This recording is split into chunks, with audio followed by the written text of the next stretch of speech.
Cool. I am live. So, hey, folks, how's it going? This is a little update on what's going on in my world. So, everybody knows that I'm working on my house. I got my blueprints here. I want to show them. Okay. So, that's the house that I'm working on right here.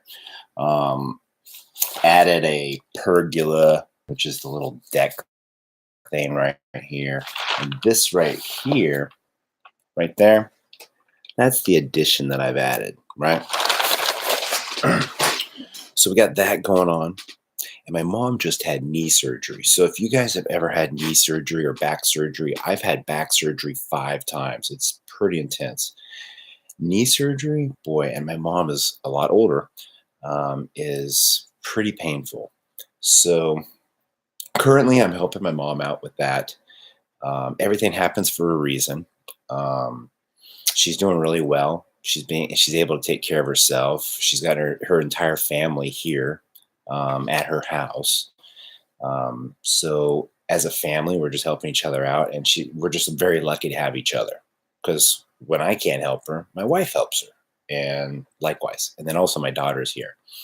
So my mom's in a really good position to get better, to recover, and she's a little bit heavier, so I really worry about her health and the knee surgery.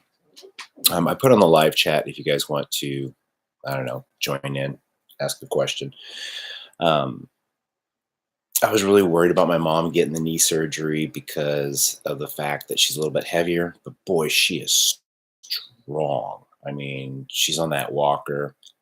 She's taking minimal pain medication, and her threshold for pain is really, really good. And she's just a lot tougher than I thought. So, a lot of this is taking up my time. I'm also YouTube's a trip, man, because YouTube is not giving me the views that I used to get. Um, so it's a little bit discouraging. I'm trying to figure out the algorithm or how to put tags on my videos. It used to be I made a video, I posted it, and you'd get about 300 to 400 views on it. And people didn't really share it. This was just YouTube promoting it. And how many views I got and subscribers really didn't matter to me. And it doesn't really matter. But if I'm putting out good content, good information out there, and nobody's watching it, I'm wondering why. You know, I make a living doing what I'm talking about on this YouTube channel. And it's very easy for you guys to make a living doing also the same thing or another collectible. There's a lot to learn from people on YouTube. That's how I got started. Uh, People on YouTube just give away information. They will teach you how to make a knife. They'll teach you how to sell knives. They'll teach you how to do all kinds of stuff. But when it comes to computer stuff and YouTube's policy, it's so complicated, and I just don't have time for it. I just really don't.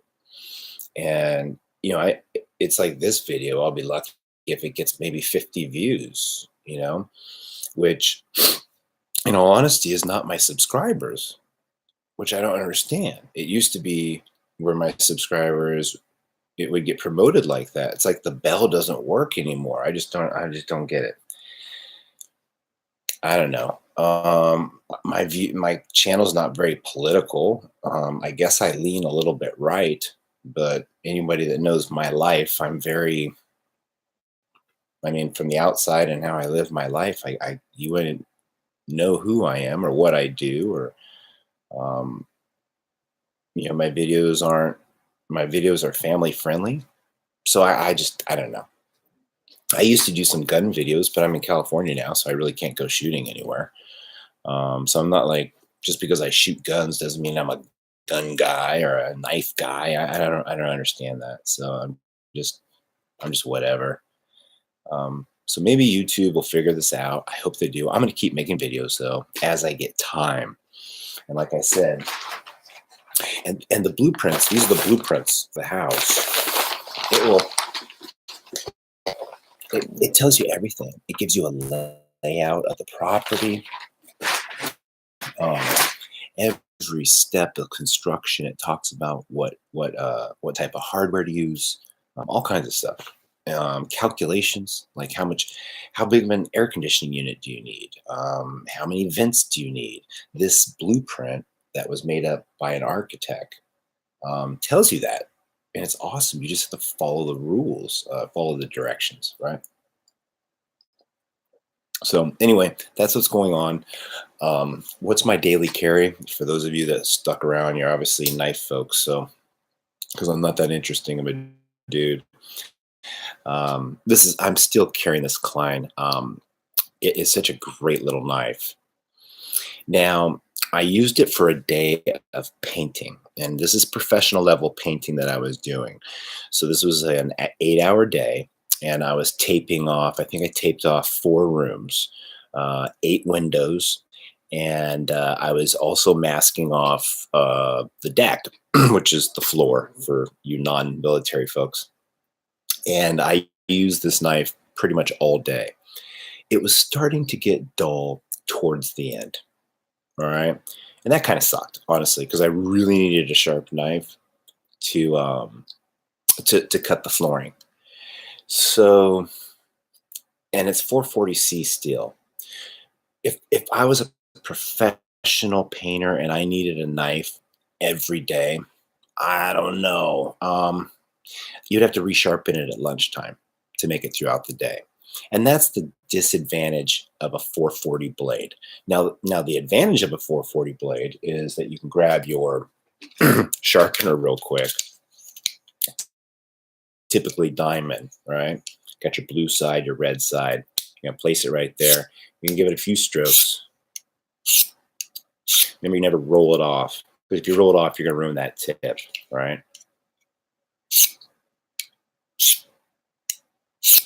Just give it a few and let the stone do the work for you. And then we're going to flip it over onto the razor sharp. You can test it on your fingernail, whatever works for you. Now it's nice and razor sharp, easy to resharpen. So am I complaining? Yeah, maybe.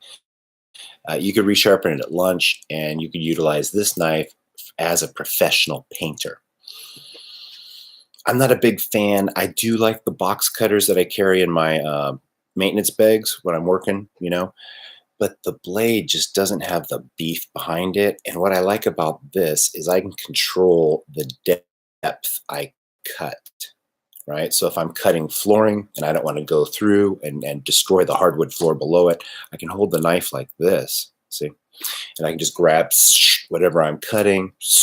It just cuts it. It's not a problem. I set it down. I do my thing. I pick it back up.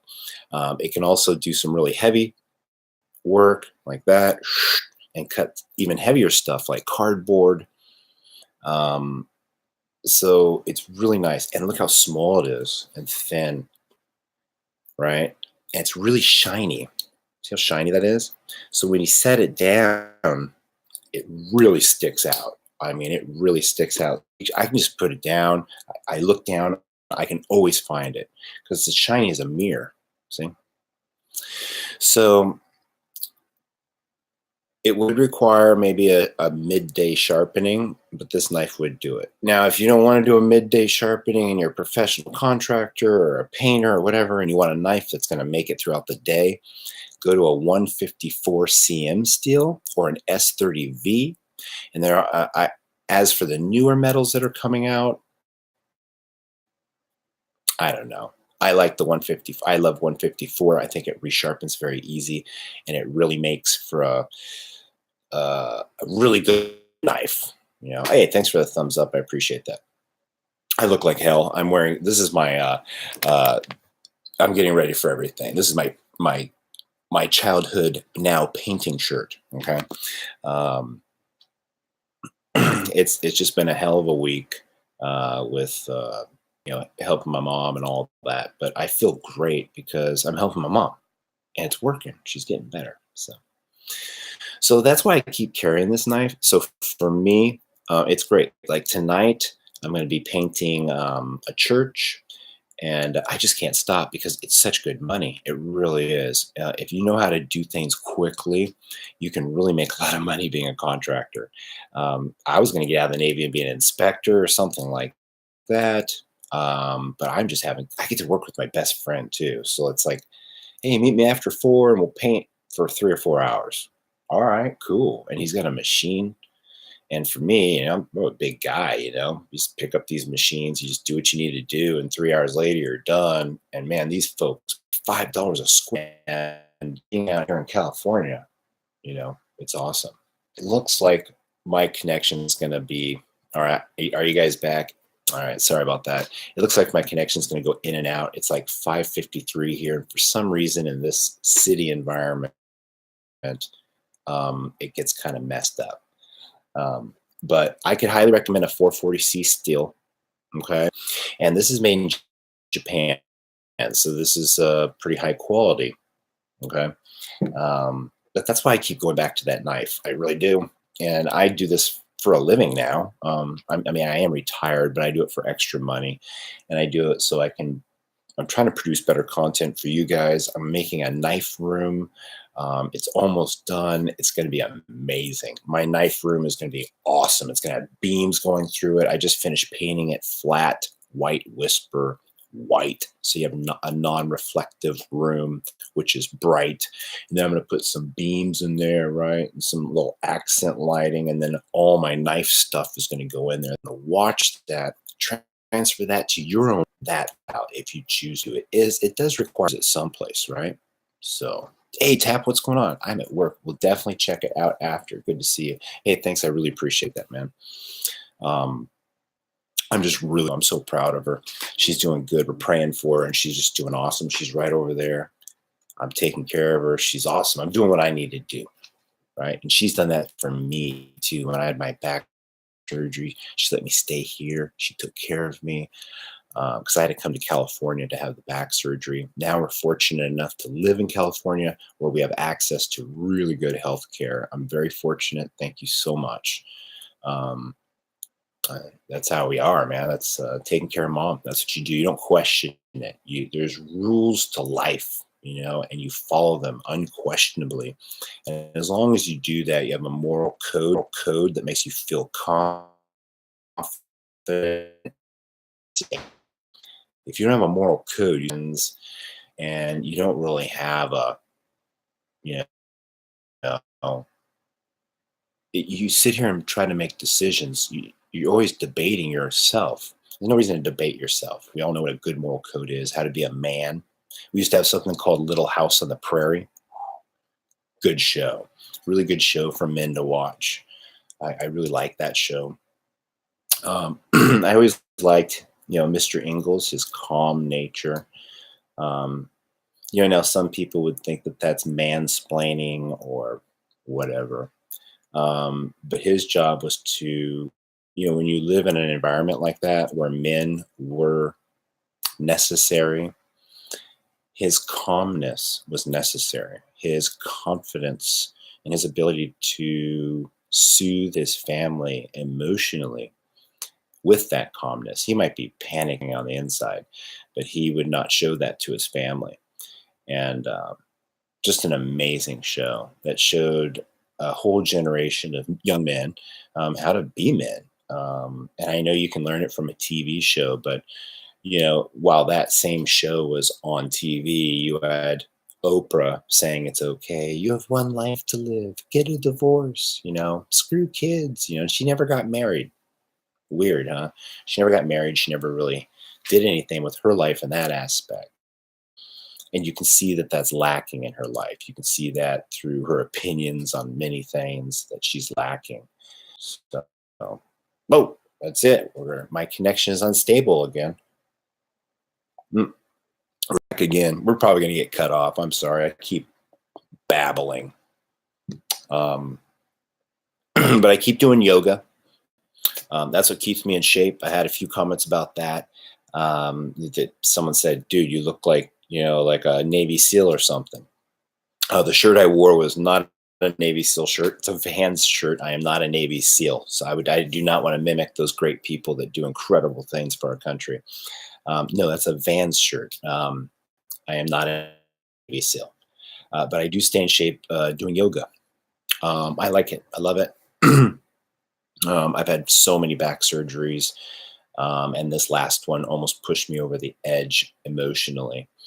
And I'm not going to go back. So I have to go to the other extreme. And that's what keeps me healthy while I'm working on my house. Because, this plan, right, includes cinder block walls, it includes fencing, it includes framing, roofing. I've had to do foundations, I've had to do rebar, I've had to do all the aspects of building a home. I've learned so much, but it is exhausting work. It is physically, I mean, my hands are just tore up. I'm ready for this project to be done.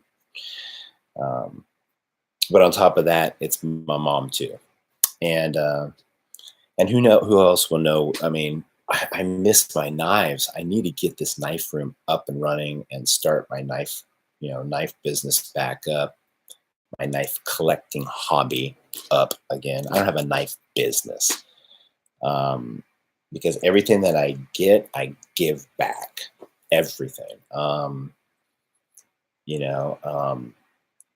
It's just a recycling deal. My bank account's not necessarily getting larger, but my collection definitely is. I reinvest all the time. This is a good time to do it. I've warned people that these knives are going to shoot up in value. They're going to be very difficult to obtain, and what you do obtain is going to be counterfeit knives. And it's just a really good time to snatch them up. I mean, the internet, eBay, all that is prime. The taxation, the control, and maybe the popularity of knives might influence what type, the quality, and what's out there relatively soon. So I just highly recommend that you get a hold of someone that knows how to collect knives, get some knife books, like so. This is Levin's Guide to Knives and Their Values. And this is a really great book to learn from. I have 2 copies. It's a very large book. I think it's over 1,000 pages. Oh, it's like 500 pages, sorry. And it's just amazing. It's just a really great book to read. So, all right, I'm out. Later, I'll keep this up for those that care. Sorry. Take care.